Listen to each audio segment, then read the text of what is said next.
সংস্কার কমিশন নির্বাচনী রোডম্যাপেরই অংশ বলে জানিয়েছেন প্রধান উপদেষ্টার প্রেস সচিব শফিকুল ইসলাম। সন্ধ্যায় ফরেন সার্ভিস একাডেমিতে সমসাময়িক বিষয়ে প্রেস ব্রিফিংয়ে একথা বলেন তিনি। বলেন, দ্রুতই সুষ্ঠু নির্বাচন আয়োজনে কাজ করবে সংস্কার কমিশন।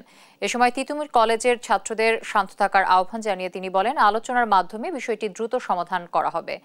সংবাদ সম্মেলনে এক্সিটেশন কার্ড বাতিল হওয়া সাংবাদিকরা যৌক্তিক কারণ দেখিয়ে রিভিউ আবেদন করলে তথ্য মন্ত্রণালয় পুনরায় ভেবে দেখবে বলে জানান তিনি।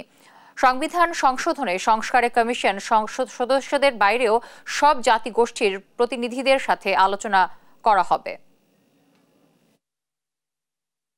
ডিপার্টমেন্টের থেকে আমাদেরকে দেওয়া হয়েছে। আমরা দেখছি যে ক্রাইমের যে